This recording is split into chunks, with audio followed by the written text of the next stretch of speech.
And here we go. So we'll see what kind of strats each player decides to take here. It looks like both players are going to pick up the mushroom in 1-1. So it looks like neither one is looks like it's unlikely that either player is going to go for the small fire glitch. Looks like they're going to pick up power-ups in 1-1 and 1-2, which is the pretty safe option compared to picking up the power-ups later on. So we should get the stream synced up here pretty shortly. So it looks like it's probably going to be big fire all the way for both players.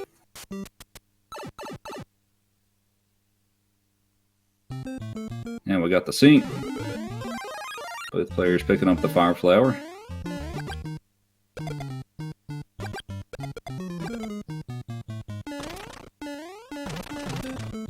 No problem so far for either player. This level isn't too bad when you have firepower.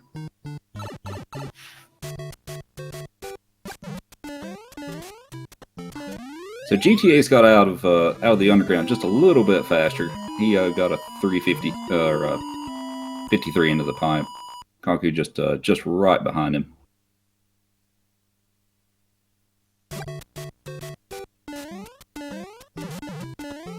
1-3, not a lot to this level, especially since they're not picking up any power-ups. It's basically just some basic platforming here. Nothing really tricky.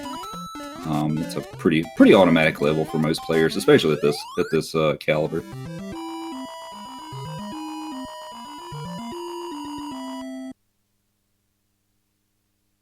So let's see how 1-4 goes for both players with the fire kills.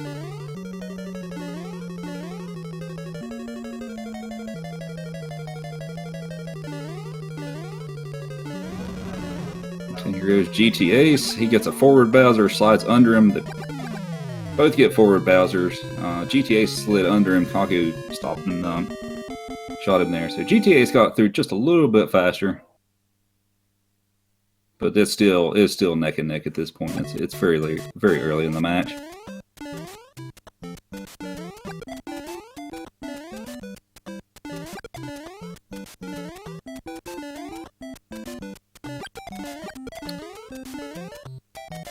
Looks like it's going pretty well for both players.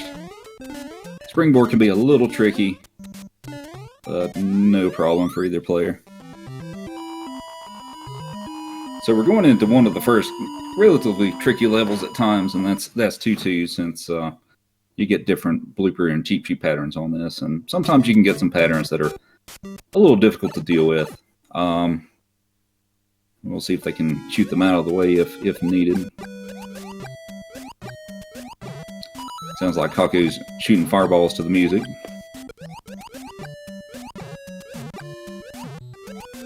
GTA's clearing them out of the way. Kaku got a little close to that blooper.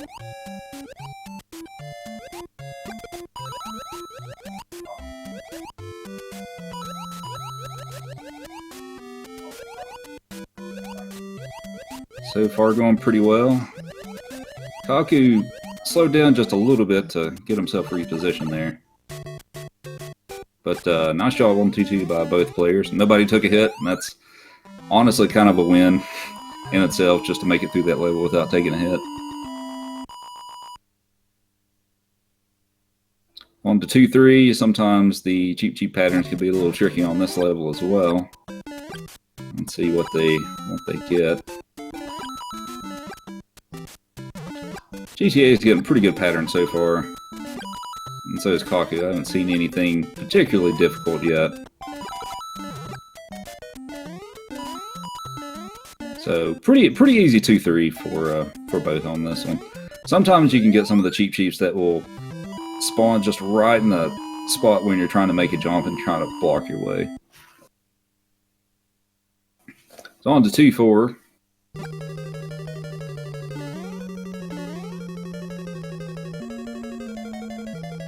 This castle isn't the elevator jump is the more scary part with this, and it looks like Kaku decided to back out of the elevator jump and take it a little bit safer. But nice job by both players getting through 2-4.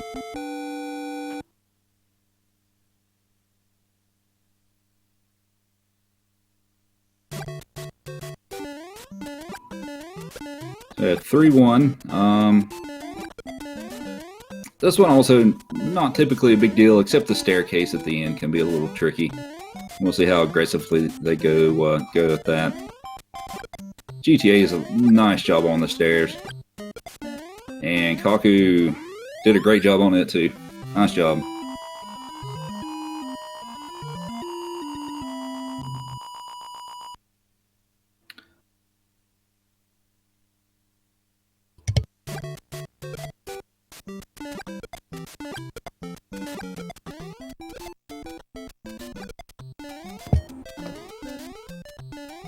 It's also not a particularly difficult level. This one, honestly, there's not a lot to say about this level except for you can make a couple of the Goombas despawn at the end of the stairs by shooting specific enemies, but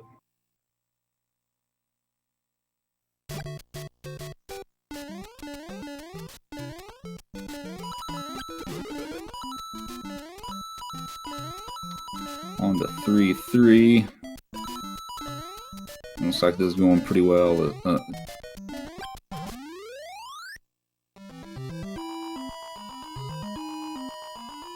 Clean 3-3 by both players. So 3-4 gets a little tricky on how aggressively you want to play this level because of the different Podoboo patterns. Like they jump at different heights. And I anticipate we'll probably see them kind of back off here and take it safe. Yeah, GTA's backed off a little bit. And I feel like Kaku probably will. Yeah, he backed off some as well. But good call to take the safe strat through that.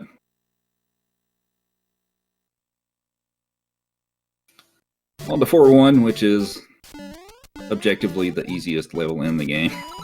You just you just keep running and get to the end. That's pretty much all there is to this level. kaku52's not really an issue as long as you keep running. He's just not very good at throwing the spawnies on the move.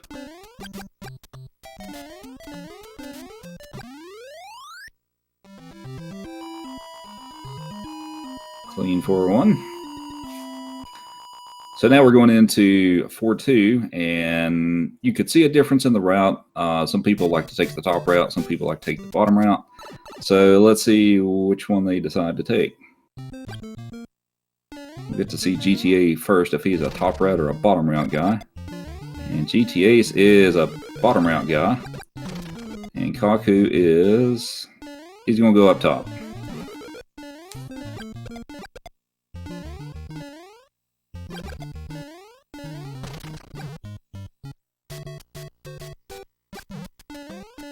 And as long as you don't make any mistakes, you don't really lose any time one way or the other on the route that you take through that. So, has a good 4-2 by both players.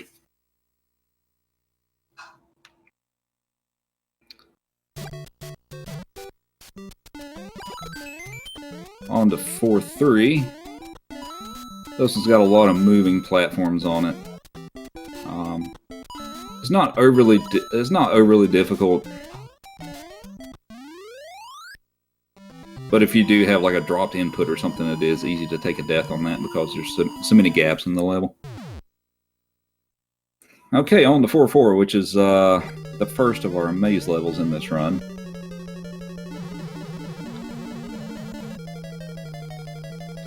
And see if I don't think I didn't think Ace was going to go for the clip. You can actually do a little clip there and save a little bit of time if you make it. Oh, Kaku got hung up a little bit there, unfortunately.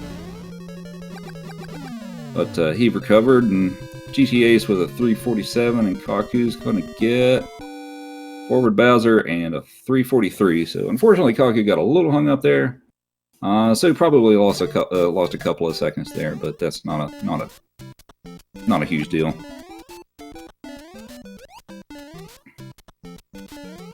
So we are a little bit over halfway through the game at this point. And this is kind of where the difficulty starts ramping up a little bit. Especially if you don't know like some of the patterns that are coming with like the bullet bills. Especially at the beginning of the next level if they decide to go aggressively with it. So there's a bullet bill cannon right here at the beginning. We'll see if GTAce challenges it. And he does challenge. Well, he got a little hung up there, but that bullet bill can shoot at a really inopportune time and hit you occasionally. It shot for Kaku, but he managed to avoid it there. GTA's got a little hung up there on the duck there, or the Hammer Bros, or so. 345 for GTAce, and Kaku is probably going to get... Okay, he also got a 345. I thought it might be a 344 there for a second. Yes, both are playing on original hardware. GTAce is playing on the NES, and I would figure that Kaku is playing on a Famicom. 5-3. 5-3. Oh no, Kaku takes a hit there. He got a bad bill. That's unfortunate for him. 5-3 could be a very trolly level. With with the bullet bills in particular, and Kaku just got a bad bill there because that Goomba that was right under the bullet bill where he got hit, he needs to stomp that to keep the second moving platform from despawning. So that was an unfortunate pattern that he got there. But he's going to re-grab his power-ups and go about it. And GTAce look like he had a pretty clean 5-4. We'll go on to World 6 here, and Kaku is finishing up 5-4. Oh no, and Kaku takes a hit to Bowser.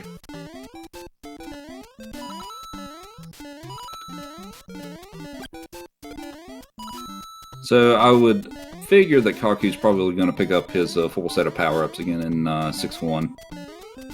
Now this is a pretty good level to pick those up. There's a mushroom right here, and then there's another power-up that's closer to the end of the level.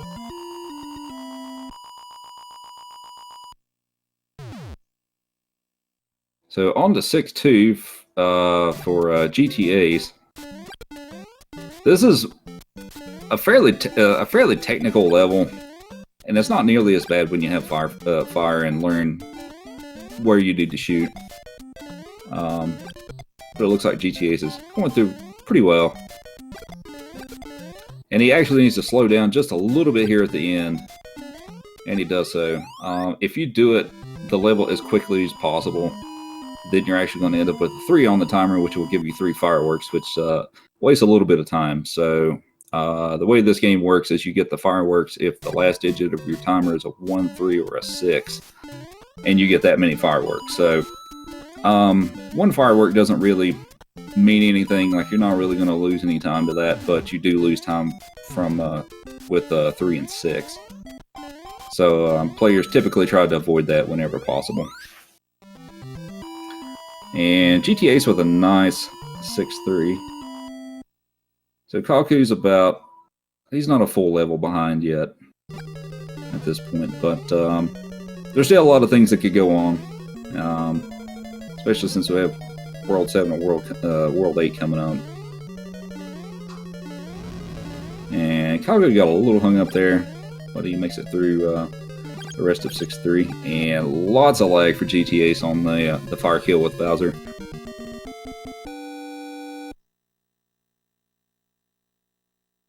And Kaku making his way through 6-4. So they hesitate there a little bit at the beginning, like under that the atom block. Because if you wait there, you actually get a good pattern the rest of the way through with the fire bars. GTAce cruising right through 7-1. This is also another level like 6-2. If you don't slow down a little bit, you're going to end up with a 3 on the timer, so they do have to slow down somewhere in the level just a little bit. So on to round 2 of the underwater level for GTAce. It's the same thing as 2-2, except there's more cheeps and more bloopers and more opportunities for things to go wrong. So best of luck to GTAce on this one.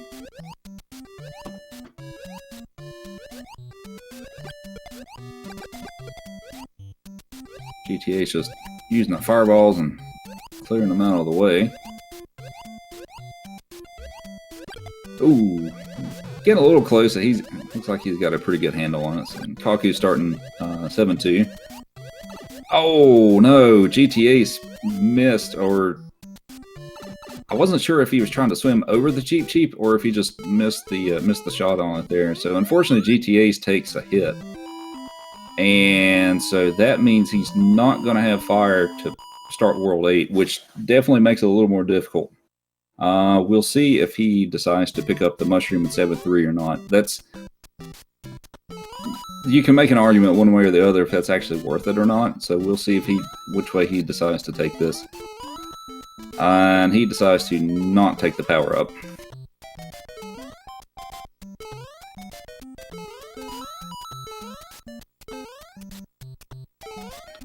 It looks like no issues for GTAce with 7-3, so we'll go into the second maze level, which is 7-4. There aren't any enemies in the level except for Bowser, so well, I guess there's the Podoboo right there, but aside from that, it's you just got to make it through the maze.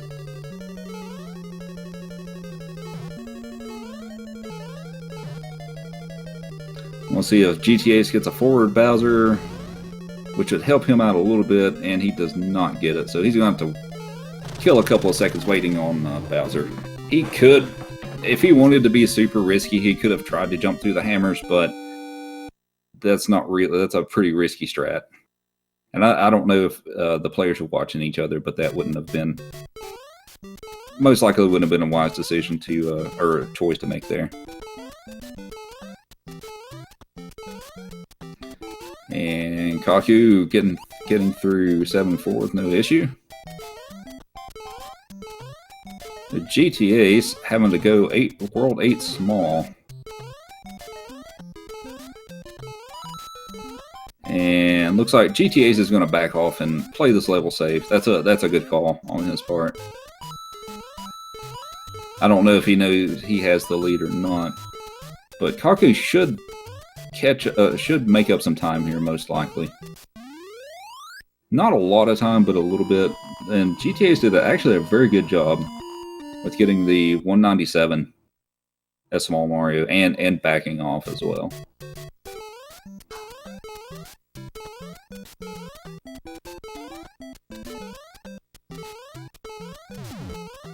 We'll see if he picks up the mushroom. Yes, he does. And meanwhile, Kaku got a perfect 200 on 8-1, so great job by Kaku. And GTAce dancing around with the Koopas here, getting a little crazy over here. And GTAce managed to dance around the Koopas enough and make it through there without taking a hit, fortunately for him.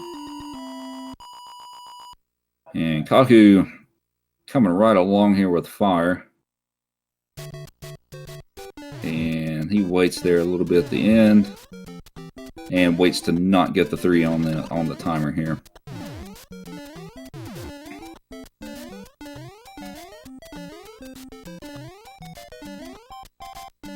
And GTAce is going to make it through all of them. Yes, he did. Very nice.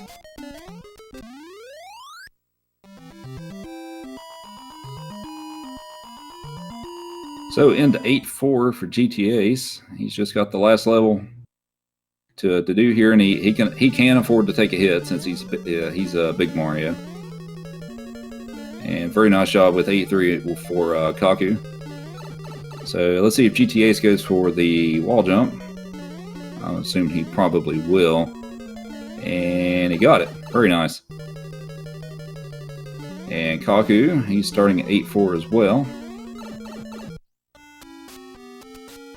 And we'll see if he goes for the wall jump. And he's going for it, and he gets it too. Very nice.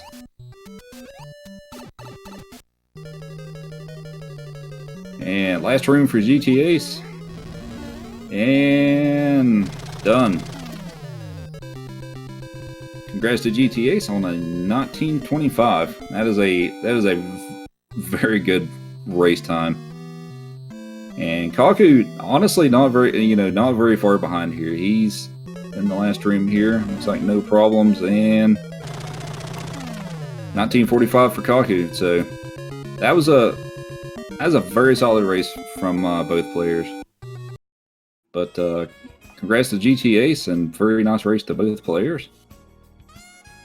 And we will see if we can get GTAce in here. I don't think Kaku typically does the post-race interview, but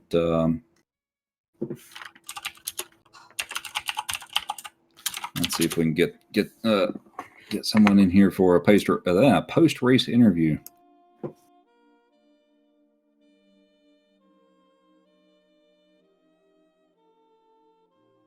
So that was a good race. That was very well executed by both players.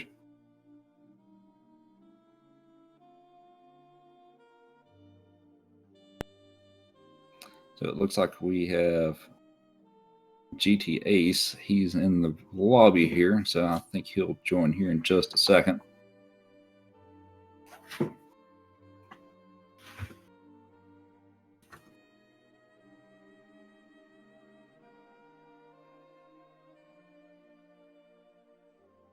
Yeah, it looks like we have GTAce on here with us.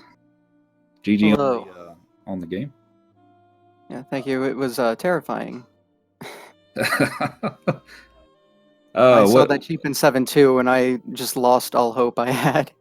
I was trying to figure out if you tried to shoot it, or if you were trying to swim over it, or if you just kind of froze and just managed to run into it. It was a matter of both. Like, I think I went to shoot it, and then my thumb slipped and hit hay instead, so then I tried to swim over it.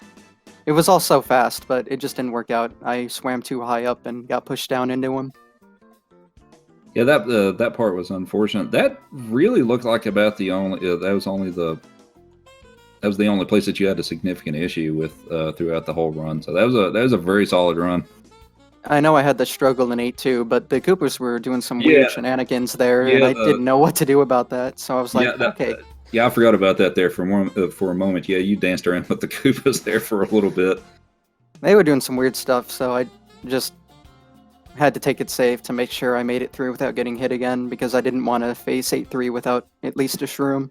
Right, yeah. And that was a good call on that part. Because actually pretty much like Kaku, I mean, he was, pretty much in striking distance pretty much the entire match. So like a death on any level probably would have put him right back there with you. Yeah, I didn't have it pulled up anywhere, so I didn't see what was going on. I was trying to put all my focus into it, but after that happened, I was terrified. I had no idea. Yeah, I didn't know if you were watching or not, but yeah, that was a good race though. It was I mean, it's pretty close. I mean, like he had a couple of more. I think he might have lost an extra power up or two than you did, but it was pretty solid from both of you on both of your races. So let's take a look here. So you will move on and play the winner of ZZZ and LK. So how do you feel about that going forward?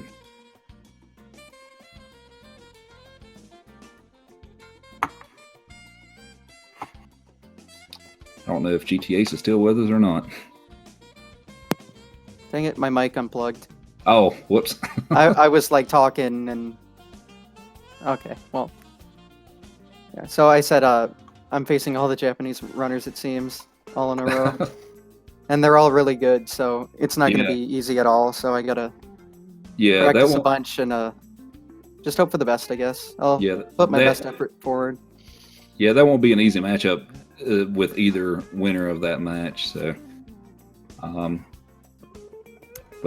yeah, so that'll be interesting to see. Kaku looks like he's going to play. Let's see what match is that, 30 and 39. So he will be playing. He will move down to the other bracket and he'll play. I'm Dangerous for that match. So that should be a pretty good race as well.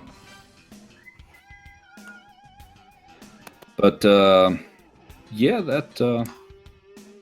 we still got a lot of good matchups going on here, and it's honestly really this tournament this year is like you honestly don't really know who's going to win this thing just because of the level of play from so many players this time around. It's really hard to say who will end up on the winner's end of this.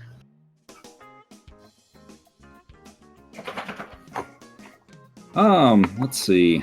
Did you have any other comments or anything like that before we wrap this up here? I don't think so. I just want to say GG to Kaku. It was a really insane race, and I was nervous throughout the whole thing, so I'm really excited I was able to win that because it could have gone either way easily. Absolutely.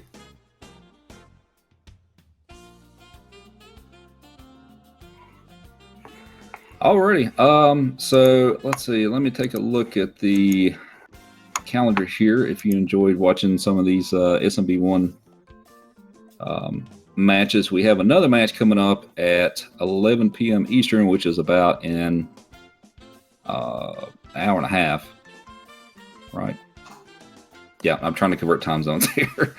So at 11 p.m. Eastern, we have Cosmic versus Alden on, and that'll also be on this channel on Speed Gaming. That'll be all that we have for tonight. We also have a number of races coming up this weekend. Tomorrow morning at 10 a.m. we have ZZZ versus LK, and it looks like also tomorrow we may have a match between Mars and Dodge Master.